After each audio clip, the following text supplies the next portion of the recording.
There's a peculiar kind of silence that comes when you begin to suspect the person you love most is hiding something. Not the loud, crashing kind of suspicion that knocks the wind out of you, but a slow, creeping stillness, like fog curling under a closed door. That's how it started with Amy. I used to know her rhythms. Her laugh after 2 glasses of wine. The subtle tilt of her head when she was interested. The way her skin would flush when I whispered into her neck. After 11 years of marriage, these little things weren't just habits, they were home. So when those rhythms changed, I felt it in my bones. At first, I chalked it up to stress.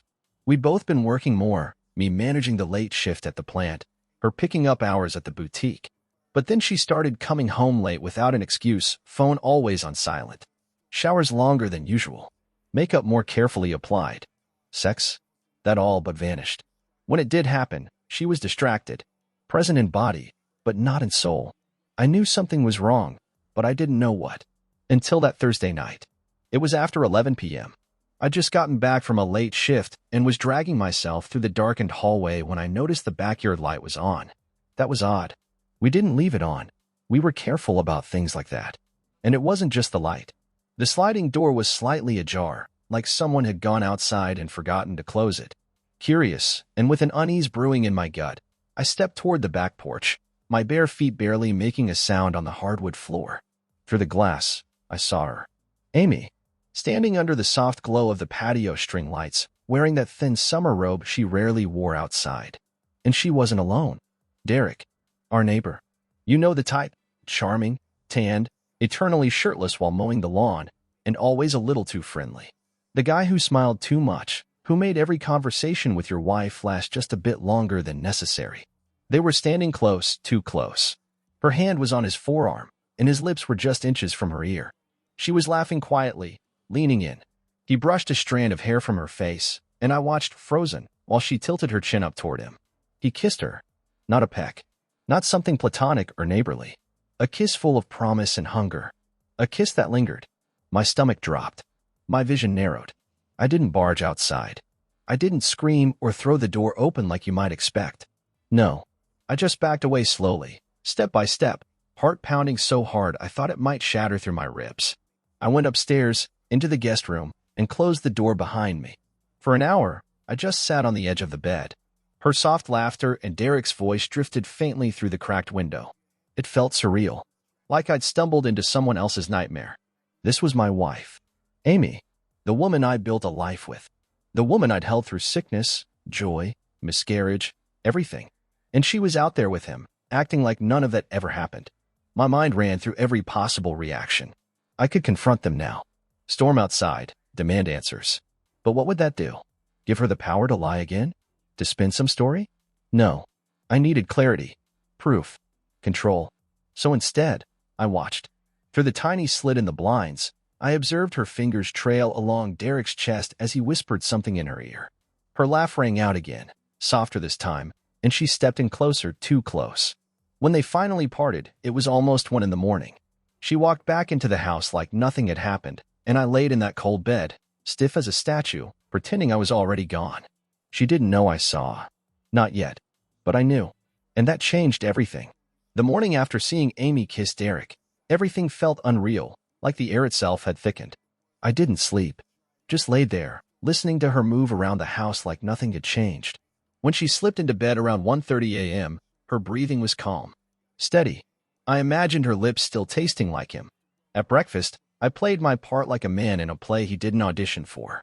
She wore a casual smile, buttered her toast, and talked about going to the gym after work. I nodded in all the right places, kept my voice neutral. Every time her phone buzzed, my jaw clenched. I couldn't take it anymore. So I left early for work, but I didn't go to work. Instead, I sat in my truck and tried to figure out what the hell I was going to do. Confront her? Tell Derek's wife? Hire a PI? Burn the whole goddamn neighborhood down? I knew I needed to keep my head. If I was going to act, it had to be with precision. Calculated. Cold. I just didn't expect my next step to come from across the street. Later that evening, the neighborhood association threw one of those obligatory block mixers, cheap wine, folding chairs, stale jokes, and forced smiles. I considered skipping it. I didn't think I could stomach the sight of either of them. But something told me to go. To observe. To see. That's when I saw Sarah. Derek's wife. She was standing alone by the fire pit, a red plastic cup in her hand, her eyes scanning the crowd with a blank, practiced smile. We'd exchanged pleasantries over the years. She was polite, graceful in a quiet way. Always looked a little too perfect, like she was auditioning for a Pottery Barn catalog. But tonight, there was a tightness in her expression that mirrored something inside me. Our eyes met, and there it was. Recognition. Not of faces, but of pain. She tilted her head slightly, signaling me over. I hesitated, then walked to her like I was pulled by a string. Neither of us said anything at first. We just stood there, watching Amy and Derek across the yard laughing with another couple. Finally, Sarah spoke, her voice barely above a whisper. You saw them too, didn't you? I blinked. My mouth opened, but I didn't know what to say. She turned to me, eyes sharp. I've known for weeks, maybe longer. At first, I thought I was crazy, paranoid, but they're not even trying to hide it anymore. I exhaled slowly. Last night, in my backyard. Sarah winced, then looked away. Jesus. She took a long sip from her cup. I found texts on Derek's iPad. They didn't even bother deleting them, like I was too stupid to notice. There was a beat of silence before I spoke again. So what are you going to do? Her lips twisted into something between a smirk and a sneer. I've been thinking about that, but I didn't want to be rash. I wanted to be smart. That's when she turned back to me fully. What if we played them? I raised an eyebrow. Not some petty revenge. Nothing illegal. Just a game. Let them see us together. Make them sweat. Make them wonder what we know. What we're planning. I couldn't help but laugh, bitter and amused. You want to fake an affair? No. I want to fake a connection. Subtle. Strategic. Let's give the neighbors something to talk about. Let Amy and Derek feel the discomfort of suspicion for once. I studied her face. She wasn't joking, but she wasn't manic either. There was something cold and sharp behind her words, like steel wrapped in silk. I liked it. And deep down, I hated how much I liked the idea of getting under Amy's skin. Not just to get even, but to reclaim some control. I'm in, I said quietly. She smiled for the first time. Not polite. Not forced. Real. Good. Let's give them something to watch. We talked for another hour, careful not to draw attention. Shared details. Established boundaries. Agreed to keep things light. No touching. No late-night texts. Nothing that couldn't be explained away as innocent. But when Sarah brushed her hand against my arm as she said goodbye, a spark danced up my skin. And I knew then, this wouldn't stay innocent for long.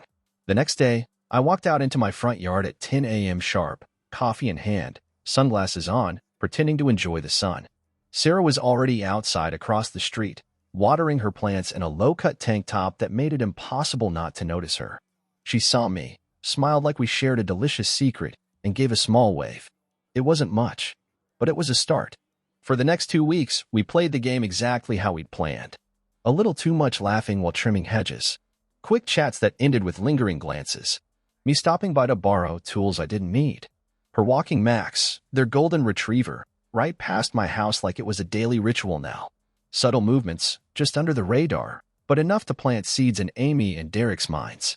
I noticed the effect almost immediately. Amy became more watchful. She'd peek through the blinds when she thought I wasn't looking. Ask offhand questions. Did Sarah stop by again? Or, you've been spending a lot of time in the yard lately.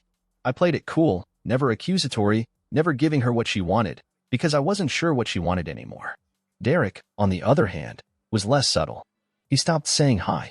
His usual smirk when passing by turned into a tight-lipped glare. He once watched from his porch as Sarah and I stood near my mailbox talking, arms folded, jaws set. The kind of look that said I don't like losing control. Good. That was the point. But somewhere in the middle of this calculated charade, the lines started to blur. It was a Tuesday. Sarah and I were running into each other at the local market planned, of course, but we played it off like fate. I offered to carry her bag of oranges. She laughed. It should have ended there. But she suggested coffee. Not just a see-you-around moment, but a real, sit-down coffee inside the dim corner of a little cafe 2 towns over where nobody would recognize us. We sat across from each other, leaning in. Her perfume was faint and floral. I watched the way her lips moved when she spoke, articulate, thoughtful, clever. The curve of her smile wasn't just beautiful, it was dangerous. And for the first time, I forgot we were pretending. Do you think they know? She asked, stirring her cappuccino. I met her gaze. I hope so. We shared a smile, slow and knowing. And then her hand brushed mine on the table. There it was again. That charge. I should have pulled back. But I didn't. Can I ask you something? She said after a moment. Yeah. What if we're not pretending anymore? Her words hit like a small tremor under the table. I searched her face for signs of jest, but there was none. Just those deep brown eyes watching me, reading me, waiting. I don't know, I said honestly. I didn't expect to feel anything. Neither did I. For a few moments, neither of us spoke. There was something heavy between us now, electric and unavoidable. And I realized then that this wasn't just about Amy and Derek anymore. It was about us. When I walked her back to her car, I hesitated. Then I kissed her cheek. It was supposed to be simple, innocent, harmless. But she didn't move away. Her face turned, I searching mine, and suddenly her lips were on mine, soft, hungry, real. The kiss didn't last long, but it told me everything I needed to know. I stood there, stunned, pulse pounding, as she smiled up at me. I guess the game just got a lot more interesting. She slid into her car and drove off, leaving me standing there with a million questions and only one certainty. This wasn't revenge anymore. This was something else entirely. I told myself it was still just a game. Even after the kiss, even after I replayed it in my mind over and over, how warm her lips had felt, how her breath had quickened just before we pulled apart. I kept saying it was part of the plan, a tool, a strategy. But the truth was gnawing at me like termites in the walls. Something real was growing beneath the surface, and I didn't know how to stop it. Sarah and I didn't talk for 2 days after that kiss. No texts, no casual run-ins. We both needed space, I think space to figure out if we were crossing a line or if we'd already bulldozed right through it. Then Saturday came. Amy told me she was going to a book club brunch. That's what she called it. She even dressed the part, overstyled hair, that tight white sundress she hadn't worn in over a year, and perfume I hadn't smelled on her since our last anniversary. She kissed my cheek on her way out, the same way she used to, but it didn't land the same. Her lips felt like strangers now. As she drove off, I sat in the kitchen, staring at the door. I waited 15 minutes. Then I texted Sarah. You free? She replied instantly. Come over. Derek's out. I didn't hesitate. When I arrived, her front door was already open. I stepped inside and found her in the kitchen, barefoot, wearing leggings and a loose sweater that hung off one shoulder. She looked casual, effortless, beautiful in the kind of way Amy hadn't bothered to be in months. You sure about this? I asked. Sarah turned to me, her eyes calm but unreadable. No, not even a little. I walked toward her slowly, the silence stretching between us. My hand reached for her waist without thinking. She didn't flinch. I haven't touched anyone in months, she whispered. I haven't felt wanted in longer. That was all it took. She leaned in first this time, her lips soft and searching. I responded with everything I'd held back for weeks, the frustration, the need, the ache of being invisible in my own home. Our kiss deepened, her fingers threading into my hair as I backed her gently against the counter. She gasped when my hand slipped under her sweater, tracing the bare skin of her back. This is wrong, she said, voice trembling. I know, but we didn't stop. Not when her sweater came off, not when my hands slid beneath the waistband of her leggings, not when her head tilted back and she whispered my name like it was a secret. I lifted her onto the kitchen counter, her legs wrapping around my waist, and for a long, breathless moment, we just stared at each other, two broken people trying to feel whole again. It wasn't revenge anymore. It was craving, hunger, something primal that had nothing to do with Amy or Derek. We didn't make love. We had sex, desperate and raw, not pretty, not polished. But it was real. It was connection. It was two people falling over the edge together, no longer pretending they were playing.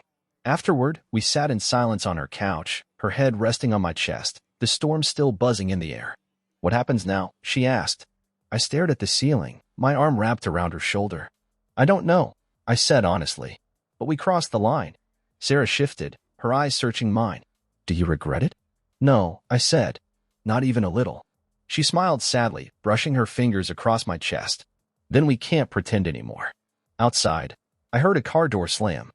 I instinctively tensed, but it wasn't Derek. Just a neighbor walking their dog.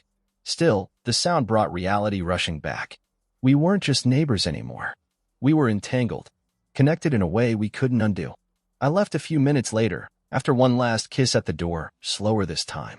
Tender, like we were both realizing just how far we'd come from where this all started. I walked back to my house, heart pounding, body aching, mind a mess. The game was over. And whatever came next, it wouldn't be pretend. Sunday morning came like a quiet storm. The kind that doesn't rattle windows or flash lightning, but seeps in through the cracks, leaving everything damp and heavy. Amy stood at the stove in her robe, flipping pancakes with a smile too tight to be real. She looked up at me as I entered the kitchen, her tone light. "You were out early this morning." I poured my coffee before answering. "Needed a walk. Couldn't sleep." Her head tilted slightly, like she was reading between the lines. "You've been distant lately." I almost laughed. Distant?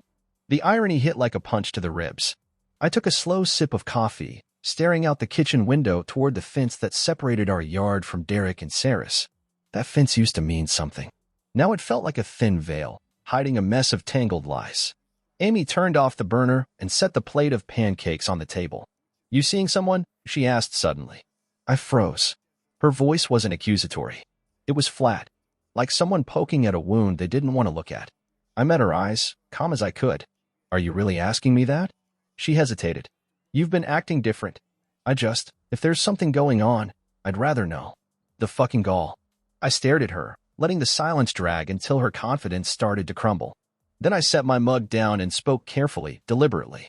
"You first." Amy blinked. "What?" "If we're laying cards on the table, Amy, then you first." She paled. Her hands tightened on the back of the chair. "I don't know what you mean."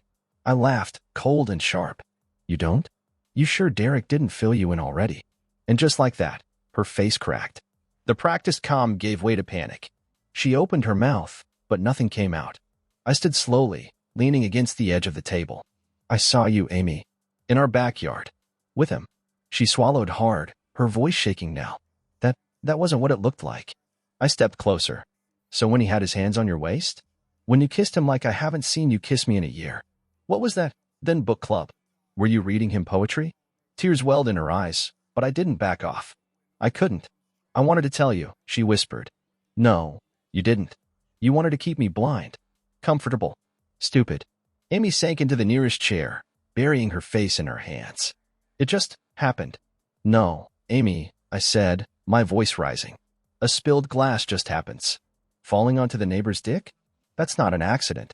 She sobbed harder now, but I didn't feel sorry for her. "Not yet. Maybe not ever." "How long?" I asked. She shook her head. "How long?" She looked up at me, face wet. 3 months. 3 months. 90 days of lies. Of pretending to be my wife while sneaking off to someone else's arms, someone close enough to wave at across the yard. "Why?" I asked.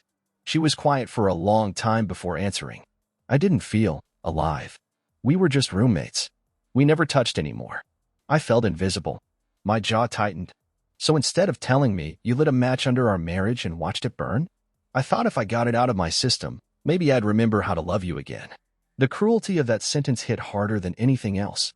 "I don't think you understand," I said quietly, "how deeply that cuts." She didn't respond. She just cried. And for the first time in months, I wasn't the one on the edge of tears. We sat in silence for a long time. Finally, I stood. "You want to talk honesty?" "Fine. I've been spending time with Sarah." Amy's head shot up. "What?" "Derek's wife. We've been close." The look on her face was a blend of shock, horror, and betrayal. The irony wasn't lost on me. "Sarah knew about you and Derek. She came to me. We started, faking it at first, to get under your skin." Amy's mouth opened, but I kept going. But somewhere along the way, it stopped being fake. She stood slowly, hands trembling. "You slept with her?" I held her gaze. "Yes." Her face crumpled. "How could you?" I took a breath, voice flat. "How could you, Amy?" She didn't have an answer. "I'm not sure what happens next," I said. "I don't even know if there's anything left next. But I'm done being the fool." And with that, I left her standing there, shaking, alone, just like I've been for months. You always imagine there's a moment when clarity hits like lightning, a sudden flash that burns everything away and leaves only truth. But in reality, clarity arrives quietly, like an old friend you didn't realize you missed until they're already sitting next to you. For me, it came 3 days after I told Amy the truth. 3 days of sleeping in the guest room. 3 days of silence over breakfast. 3 days of watching my wife cry in private but never once apologize without trying to justify what she'd done. On the 4th night, I got a text. Can we talk? I need to see you. It was from Sarah. I stared at the screen for a long time, thinking about all we'd done. All we hadn't said. We hadn't spoken since that afternoon at her house. We were both smart enough to know space was necessary. But her message stirred something in me I couldn't suppress. Come over, I replied. 10 minutes later, she stood at my front door in jeans and a dark blouse. I shadowed but warm. I let her in without a word, and we sat side by side on the living room couch like nothing had changed. But everything had. I couldn't keep pretending like it didn't happen, she said quietly. What we did? I nodded. It wasn't just revenge. No, she agreed, voice barely above a whisper. It was real. And that's what scares me. We sat in the silence that follows truth, not awkward, just honest. Then I asked the question I'd been holding on to since that kiss in her kitchen. Do you regret it? Sarah turned her head slowly, her eyes meeting mine. I regret the reason it started, she said. But I don't regret you. Those 5 words undid something inside me. She leaned forward slowly, her lips brushing mine with far more tenderness than the desperate heat of our first time. This wasn't lust. This was deeper, more dangerous. I pulled her into my arms, her body fitting against mine like a memory I didn't know I had. The kiss deepened, our mouths finding rhythm and reassurance. My hands slid into her hair as her fingers gripped the hem of my shirt, lifting it inch by inch. We didn't rush this time. We took our time undressing each other, like we were learning a language with our hands. Her body was warm and soft beneath mine as I laid her down on the couch, her breath catching as my lips traced a path along her collarbone. She arched into me, gasping my name, her nails digging into my back. I kissed her slowly, savoring each inch of her, committing every moan and tremble to memory. It wasn't revenge. It wasn't strategy. It was connection. It was wanting pure and electric and alive. Afterward, we lay tangled together under the throw blanket, her head resting on my chest, our skin still warm from the afterglow. I didn't plan for this, she murmured. Neither did I. I feel like I'm betraying myself. I understood exactly what she meant. Because no matter how right it felt in the moment, the guilt crept in like smoke, reminding us that 2 broken marriages had brought us here. We were already betrayed, I said softly. We're just trying to feel again. She looked up at me, brushing a finger along my jaw. What if we're the next disaster? I smiled gently. Then let's make it worth the mess. We kissed again, slower, deeper. She stayed the night. And for the first time in months, I didn't feel hollow when I woke up. I felt something closer to whole. Amy didn't ask where I'd been. Maybe she didn't want to know. Maybe she did know. It didn't matter anymore. Because I knew. I'd crossed the point of no return. And I wasn't going back. They say when secrets rise to the surface, they come with noise. But in my case, the noise came first. It was Derek pounding on my front door like he wanted to tear it off its hinges. It was 9:46 p.m., a Thursday night. Amy was upstairs. I was in the kitchen, cleaning up after dinner. And Sarah, she was still in the house. Not hidden, not sneaking out. Sitting right there at the dining table, sipping red wine. Open the goddamn door. Derek barked. Amy came to the top of the stairs. What the hell? I opened the door. Derek stood there in a black jacket and jeans, jaw clenched, face red, chest heaving like he'd just run the length of the block. Behind him, 2 neighbors peeked from their porches. The whole damn street was listening. He didn't wait. You fucking piece of shit, he spat, jabbing a finger in my chest. You think this is funny? You think messing with my wife is some kind of goddamn joke? Before I could answer, Sarah stepped into the hallway behind me. Calm, beautiful, controlled. Hello, Derek, she said coolly. His face twisted. You're seriously here? Now? After everything? Sarah took a long sip of her wine and smiled. You mean after you spent the last 3 months fucking your way through my marriage with Amy? Yes, now seems just right. Amy gasped at the top of the stairs. Sarah, what are you? Sarah didn't even look at her. She stepped forward, her voice cold steel. Don't pretend to be surprised, Amy. You weren't discreet. You never are. Derek tried to push past me. I shoved him back without thinking. Touch me again, and I'll put you on the ground. You think she's going to stay with you? He growled. She's using you. Just like Amy used me. She's not using me, I said, stepping closer, voice low and steady. She's choosing me. That landed like a punch. Derek stood frozen for a second, then laughed bitterly. This whole neighborhood's gone to shit. Then leave, Sarah said. Take your lies and your bruised ego and get out of our lives. The word "our" didn't escape me. Derek didn't swing, didn't scream again. He just stood there, staring at me like he was trying to find the man he used to look down on. But he couldn't, because that man was gone. He finally turned and walked away. Slow. Defeated. Amy came down the stairs, pale as a ghost. You brought her here? She came to see me, I said flatly. And I let her. This is humiliating, she whispered. I looked at her. Good. Now you know how it feels. She opened her mouth, maybe to beg, maybe to scream, but I walked past her, up the stairs, and closed the door to the guest room before she could say a word. Later, Sarah knocked softly and slipped inside. You okay? She asked. No, I admitted. But I'm getting there. We sat on the edge of the bed, her hand in mine. This is going to blow up, isn't it? She said. Even more than it already has. Probably. She sighed, resting her head on my shoulder. My parents are going to find out. Derek's friends. My son, when he visits. Everything's going to get messy. I know. She looked up at me. Are you ready for that? I thought about it. About the neighbors whispering. About the looks at the grocery store. About Amy's inevitable attempt at some dramatic reconciliation. And then I thought about how Sarah made me feel. About the calm in her presence. The honesty. The warmth I hadn't felt in years. I'm ready if you are. She nodded. And just like that, we became more than co-conspirators. We became something real. Life after the blow-up didn't fall apart like I expected. It didn't collapse in one dramatic explosion. It unraveled. Slowly. Subtly. Like a thread coming loose from a shirt you thought was solid until you gave it a gentle tug. Amy stopped pretending after that night. She barely spoke to me, moving like a ghost through the house. Meals were eaten in silence. Eye contact avoided. Our marriage now existed only on paper, and barely even that. Then came the olive branch. She came into the guest room one evening, wearing a hoodie and no makeup, the way she used to when things were simple. Her voice was soft, guarded. I told Derek it's over. I didn't respond right away. I just waited. I ended it, she said again, more forcefully. I told him we were both stupid, that it was a mistake. I met her eyes. And, she hesitated, then sat down on the edge of the bed. I want us to try again. I let out a slow breath, not angry, just tired. Why now? Because I miss you. Because I messed up. Because I was lonely and afraid, and I thought I'd lost you already. Her voice cracked. And now I'm scared I really have. She reached for my hand, but I didn't give it. Instead, I asked the only question that mattered. Would you still be saying this if I hadn't found someone else? Amy blinked. Her eyes shimmered, but she didn't answer. And that silence told me everything I needed to know. I don't hate you, I said quietly. But I can't trust you.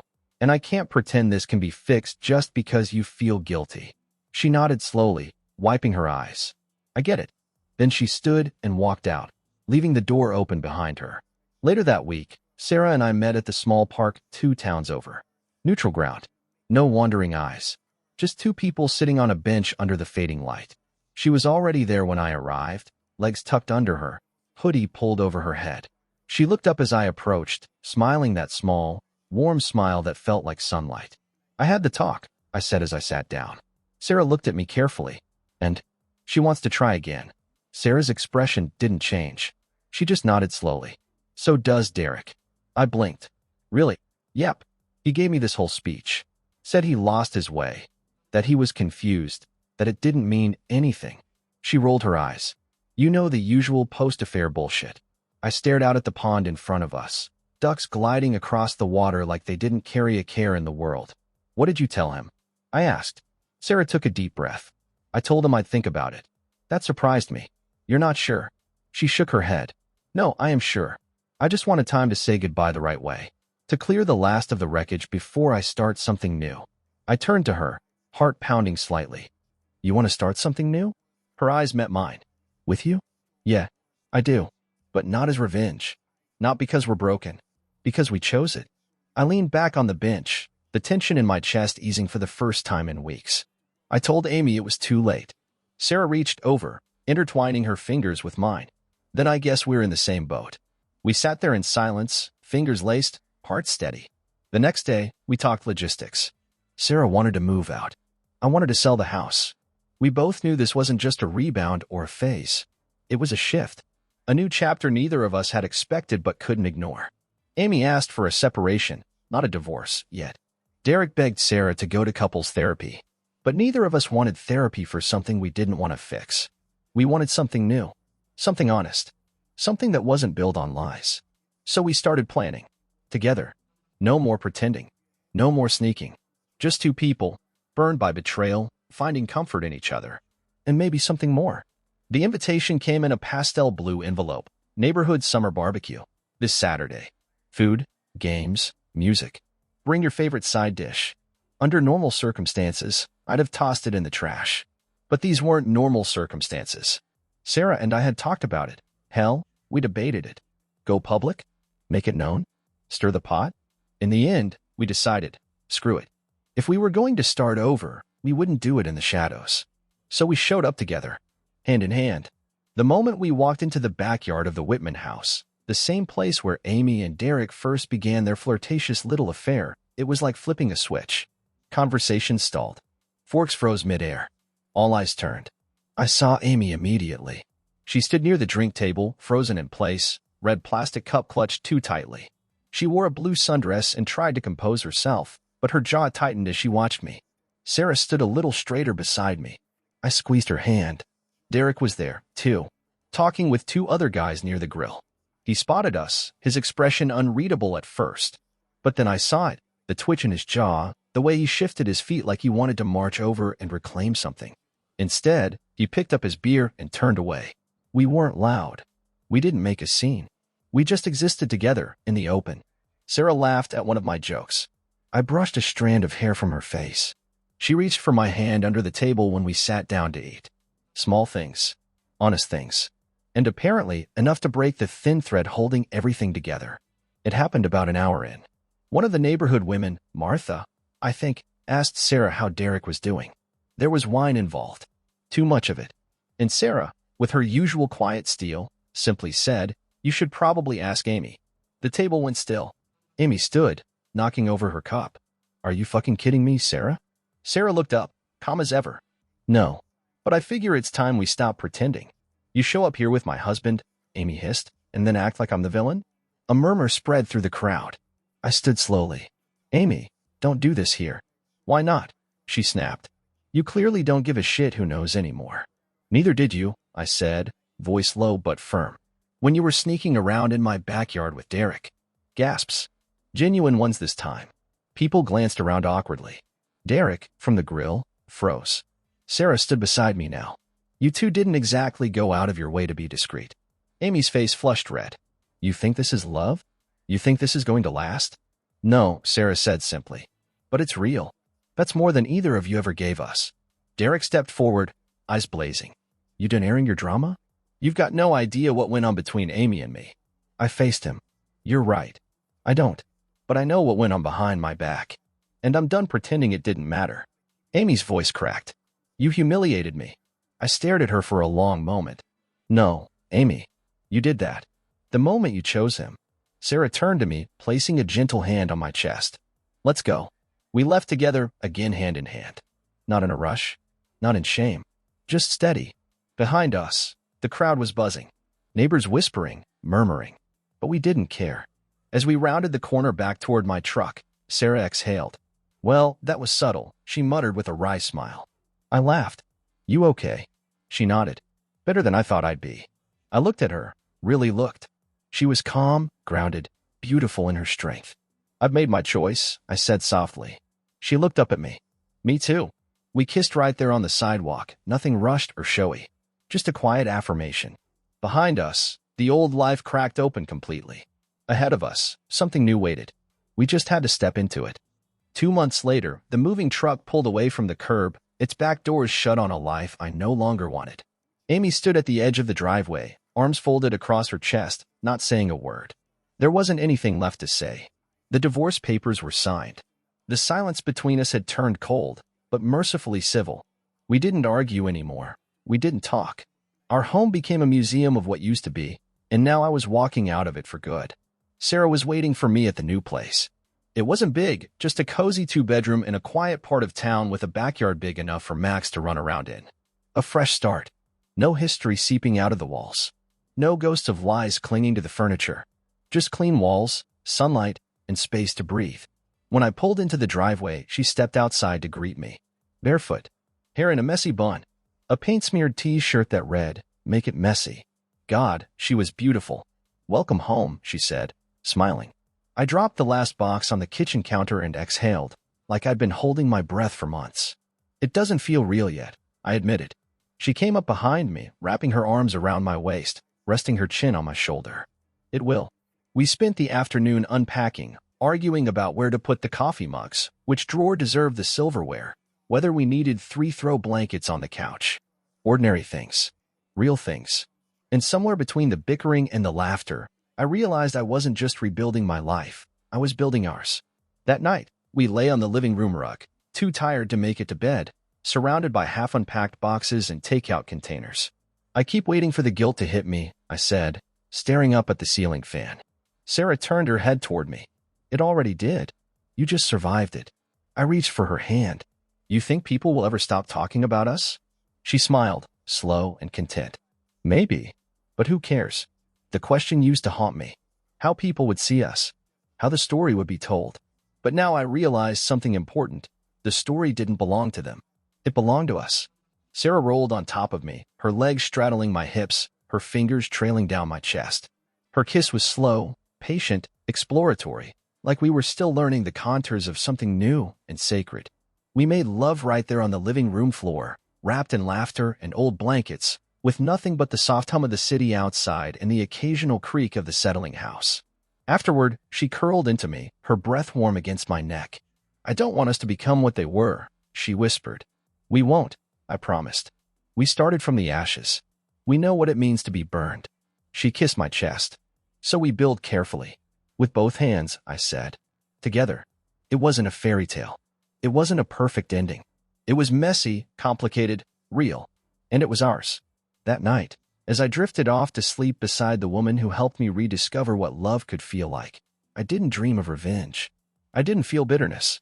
I felt hope. And for the first time in a long time, that was enough.